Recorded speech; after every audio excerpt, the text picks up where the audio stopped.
Alright guys, so this is SSD, Sustainable Self-Development, a podcast for people who want to get ahead in fitness and in life without driving themselves crazy. So if you want to look up a year from now and think, damn, I came a long way, but you don't want to burn out in the process as you get there, you came to the right place. We'll get into today's episode in just a second, but just want to let you know that we have an awesome community on Facebook in the form of a group which you can join, where we discuss and debate things, drop ideas, debate over which person to interview for the next podcast, and all that good stuff. So go to Facebook, type in Sustainable Self-Development, or you can just check the show notes here and click the link there, and you'll find the Sustainable Self-Development Facebook group and you can join. Also, not sure where you're listening to this right now, but this podcast is available on a variety of platforms: iTunes, SoundCloud, Podbeam, and YouTube. You can find it on all of these platforms if you just type in Sustainable Self-Development, because luckily nobody is weird enough to name themselves in such a way except me.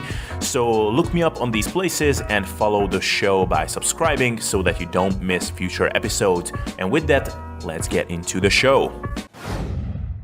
Hey guys, Abel here. Just a check-in after a long time. This is the first check-in in this week, and I want to give you my top bullet point tips for fat loss and getting beach lean for the summer, for the simple reason that after a long time, once again, this topic became relevant for me as well. You know, I've been in a slow gaining phase for the past 8 months or so. I actually feel like it's been the most productive 8 months of my life in terms of training and nutrition. It had the least periodic deficit periods ever, and it was the most productive training-wise too, in the sense that I didn't program hop. Here and there I had some fun times in the gym when I just did whatever the hell I wanted, but for the most part it was pretty smart training with a reasonable amount of volume. And now it's time to get a little bit leaner. To be honest, it's not because I couldn't continue gaining. I'm fairly lean still. And to be honest, the only reason why I want to backtrack a little in body fat is because of pure vanity reasons. The spring period is coming up, and the clothing is getting more and more tight, or at least more revealing. And to be quite honest, at this point, I'm just not hugely fond of how I look in clothes. So, here I have to reveal that I'm indeed human, and I do have my vanity-related insecurities. It's funny, actually, with my shirt off, I actually look pretty decent, but in clothes, it's kind of the curse of when you have a decent amount of muscle, and then you get even slightly higher than body fat percentage than you would want, then you just quickly start looking chunky, unless you have a really good build. And, when I'm just a little bit leaner than this, then I kind of have the tall, lanky kind of look. And now I have this short, chunky sort of look, even though I'm not a short person per se. Anyway, so I plan to do maybe a 6 to 8 week cut. And since I don't have a whole lot to lose, maybe around 2 kilos or 5 pounds, I will take it nice and slow. Not too concerned about specific body fat percentages. I basically set myself a goal of getting my waist measurement and body fat caliper readings to a certain point. I think from past experience that will be around the 10% body fat mark, but we will see. And after my cut, which will conceivably be somewhere in early May, I plan to be doing a Helmsian type of bulk, which will be one of those 1 pound a month type of deals. And I will aim to get the best of both worlds, if you will, that way. So that will allow me to not get too much bigger too quickly, but will also allow me to stay anabolic, if you will. And I'm super curious about how my physique will look in a few months' time. In last August, I posted a picture of myself on Instagram where I'm shirtless and pretty lean. And, it's really cool that I remember then looking in the mirror and thinking, holy shit, this is the biggest and leanest I've ever been. And now I'm looking at that picture and go, what? That guy is just this scrawny little kid. And so I'm really curious how things will look like when this upcoming August will roll around. And I'm also curious how much more I'll weigh at that point. I think a good 5 pounds is at least realistic, but we will see. And I actually plan to do a selfie in that same mirror on that same day. I think it was August 9 or something, but I will have to check. So yeah, that's that. So briefly, what my approach is going to be during the cut is actually very simple. I'll eat the same foods I've been eating so far, except that I will decrease the average caloric density of my diet. I will make it a bit more dominant in veggies and lower calorie fruits such as berries. And when I go out to eat, I will perhaps go a little bit less crazy on the fatty red meats that I tend to eat when I go out. Just the other day I went out and over these past 8 months, I got into the habit so much of just piling up on the good stuff in a restaurant that I did it again, of course. And after that meal, it just hit me that, hey, dude, you're planning to cut, remember? But it tends to happen that there is a bit of an adjustment period as you're starting the cut. I'm definitely experiencing that in my body weight and body composition as well. I don't know how this works exactly, but it seems like when you're switching from a chronic surplus over to a deficit, there's a little bit of an adjustment period where seemingly nothing is happening and your body is just shifting fluids around. I think that's sort of what's happening with me right now. But anyway, this will actually be a nice test to my methods I've been preaching in the past few months, which is a very moderate, balanced approach that avoids large swings towards the extremes in any direction, really. I don't plan to majorly overhaul my lifestyle in any way. I still plan to be active socially, and I know that I could get my diet over within 3 or 4 weeks if I pushed harder and made some more strict compromises. But this time I'd rather get it over with slower and enjoy the process more. If you're getting ready for a bodybuilding contest and you will experience some pretty extreme physiological states in terms of body fat percentages, or if you're going through some extreme and long fat loss phase for whatever reason, it might be an anticipated and accepted consequence that you'll be just a food-focused asshole at some points. But now that I'm in a good place and there is no reason to majorly rush things, why go through all of that if I don't have to, where my libido diminishes, I'm not present in interactions because I'm just thinking about when I can eat again, all of that stuff. No, I'll take it nice and easy. So that's my approach. Not going to track anything except protein and body weight and a few other body composition measures. And I will be looking for about 0.5 to 0.7% body weight loss per week. Maybe in the first week or so, there will be a larger drop of 1% body weight loss, and that's fine. There is a bit of a leeway that you can give yourself because of changes in stomach content and glycogen levels. But later on, I'll be looking for that 0.5 to 0.7% body weight loss range per week. Excuse me, by the way, that I'm sounding kind of shit. I hope I sound really manly, that my voice is so raspy, but actually I'm just kind of getting sick. So anyway, that would be it about me. And with that, let's shift the discussion to you. And here are my top tips for anybody who wants to get beach lean for the summer. Tip number 1, try to lose between 0.5 to 1% of your body weight per week on average. If you're a little bit on the higher side in body fat, you can start out with a little bit more assertiveness and aim for 1%. If you're a little bit on the leaner side, stick closer to 0.5%. I myself am going to aim for that 0.5% on average. And if you're a guy, let's say at 17% body fat, you could start out with trying to lose at a pace of 1% of your body weight per week.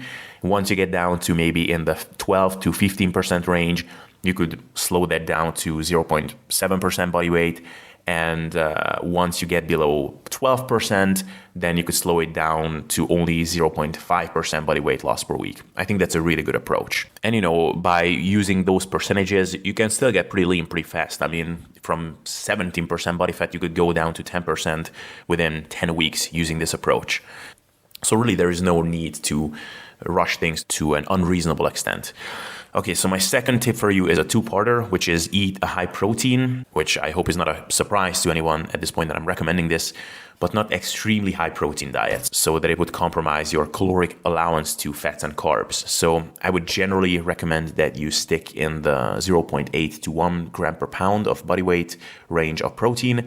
And if you want to go higher, I would not go over 1.5 grams per pound, which is a shitload of protein. I think even people who love loading up on protein would find that to be a satisfactory amount.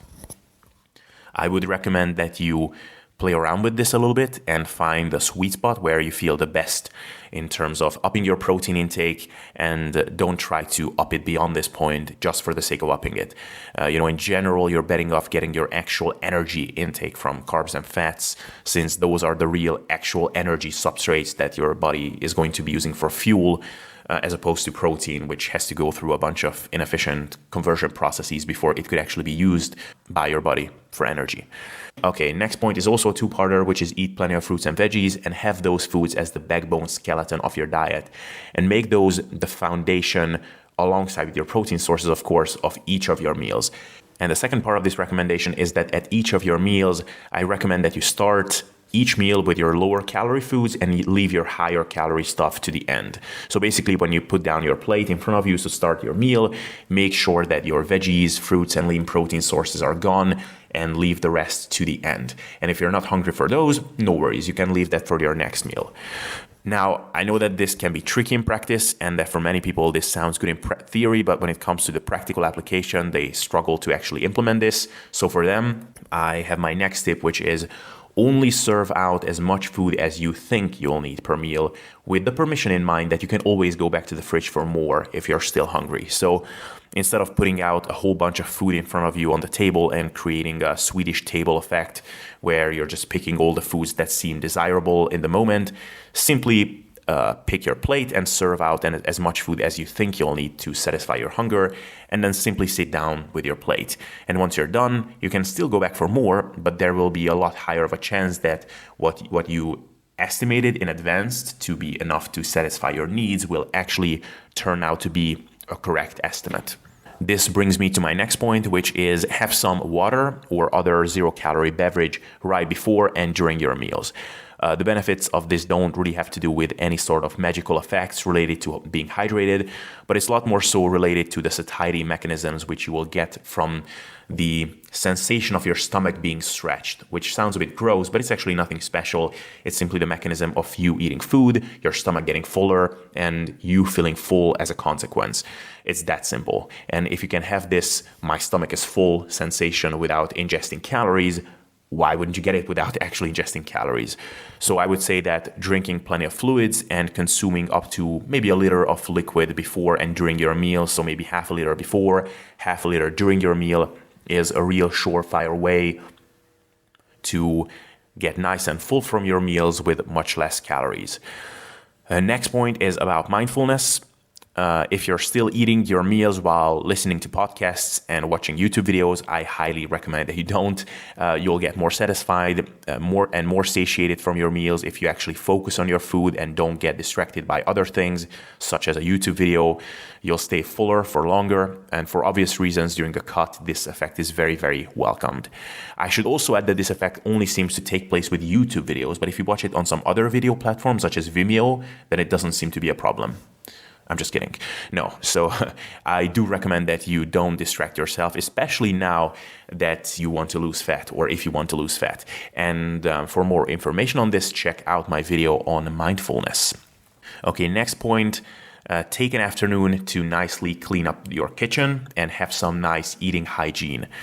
Just like how we're talking about sleep hygiene a lot, I know that it doesn't literally refer to how clean your bed and bedroom is, but when it comes to eating, it is a big game changer if you're eating in a clean and organized environment. Research actually also shows that people, or at least indicates that people in chaotic environments eat more and tend to overeat more. Who knows exactly why? I have my own theories, one of which is related to subconsciously signaling to yourself that you're not in control of things when you're so messy. And the other ones are related to procrastination. When you know that you'll have 20 minutes of cleaning to do after your meal, then you might be more inclined to just keep eating so that you can put it off. But anyway, that's that. Next point is related to training, which is don't go overzealous with training volume and don't try to use your resistance training as a means to burn calories. So while yes, a high volume of training will help you, but only to the extent that you can actually recover from this training. And I know it too well how it is when you go in there and on a fat loss phase and just do set after set after set, basically at some point, just in the hopes that you'll burn more calories. And the thing is, that resistance training by itself doesn't burn that many extra calories. You're better off spending that extra volume you would be doing in terms of resistance training by doing some extra walking on the treadmill and burn calories that way, or going outside and upping your step count for the day.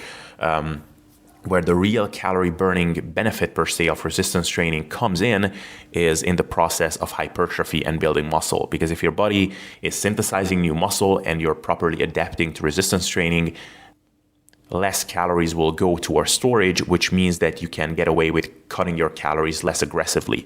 But you won't achieve this nice effect if you go crazy with training volume and you do much more than what your body can actually adapt to. Okay, next tip I have for you is, even if you track your macros and didn't buy into my whole auto-regulated eating bullshit here, try to get in touch with your body's natural hunger and satiety signals insofar as partition more of your calories to points of the day when you're naturally hungrier.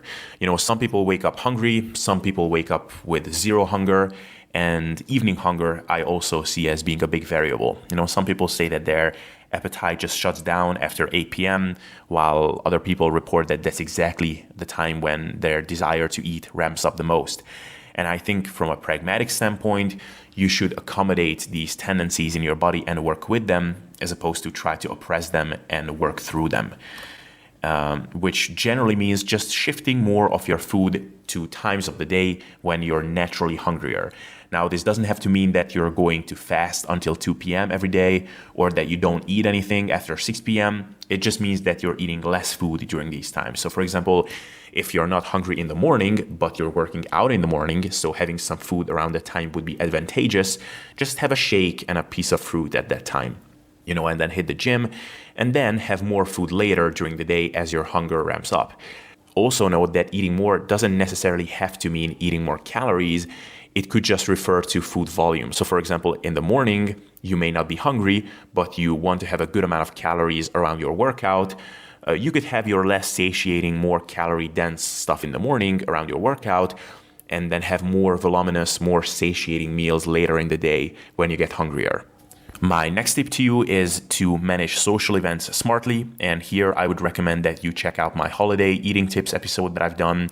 But keynote summary, I highly recommend that you don't go on a social event-free challenge for the next 12 weeks if you want to do a cut. It's really easy for that kind of a mindset to sneak up on you and make it a habit that you say no to events that might crop up. So don't become antisocial. You can absolutely be a social being and get lean for the summer. You just need to remain reasonable, and those reasonable action steps include the following: saving up calories for these events, but not going too hungry either, to avoid being in full-on zombie mode by the time you set foot into the place where the social event is taking place, where you can only think about eating.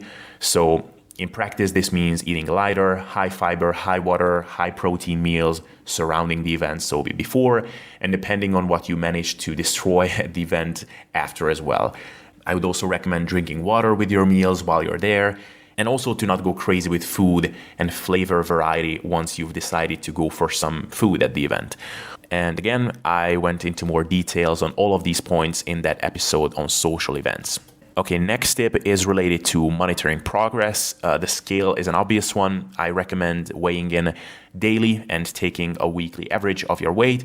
I should also add that I'm becoming less and less of a fan of checking in outlier weights. So I don't typically weigh in on days anymore when I ate much later than normal, because then the morning weigh-in is just going to tell me about the extra food in my GI tract as opposed to changes in my body composition. Or if I'm going to weigh in on those days, I'm going to mark these days in some way in my record keeping. But so where I was getting at though is I like having some other means of tracking progress, namely body fat calipers.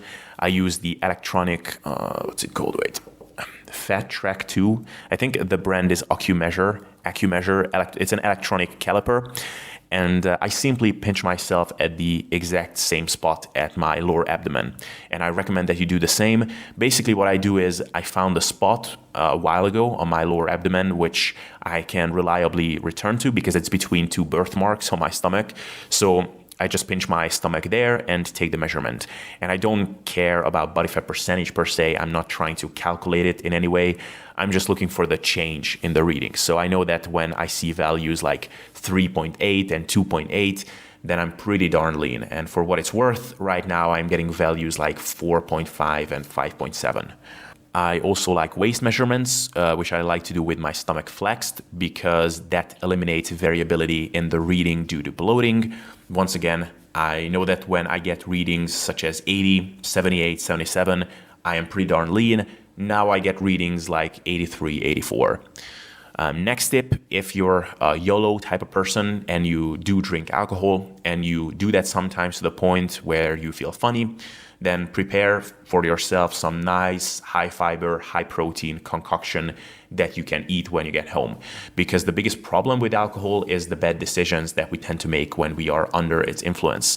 And for myself, at least, I know that when I know that I have a nice, satiating, nutritious meal that I can eat once the night is over, the temptation to satisfy my hunger at some fast food place greatly diminishes. Next tip is I recommend that you're wearing a weighted vest while you're sleeping so that you can burn more calories while you sleep. I'm just kidding. I'm not recommending that. Don't actually do that. All right, guys, that would be my tips for your summer cut. I guess the only last thing I'd like to mention is that as the summer is approaching and the weather is going to get nicer and nicer, don't just sit at home waiting for your next meal. Actually get up from your ass, go outside, do stuff with other people, go on hikes, go on weekend trips, walk around, and don't just sit on the couch. You can make the cut suck and burn yourself out in the process, or you can actually make the whole process more enjoyable by making your life enjoyable. And, that way the whole thing will be over without you ever realizing that you just dropped your body fat by 4%. Alright guys, I hope you enjoyed this episode. If you did, please leave a comment and subscribe if you watch this on YouTube. If you listen to this on iTunes, please leave a rating to help this stuff grow. SoundCloud and Podbeam, you can just follow me to be notified on future episodes. And to be a contributing member of this podcast, join the Sustainable Self-Development Facebook group where you can drop ideas about future podcasts. I very often ask my listeners for tips and advice on who to get on next. So if you're interested in getting into discussions like that, be sure to join the Facebook group. And if you don't want to go through the searching process, just click one of those links in the show notes/video description. It is all there. All right, thanks for hanging around up until now, and see you next time.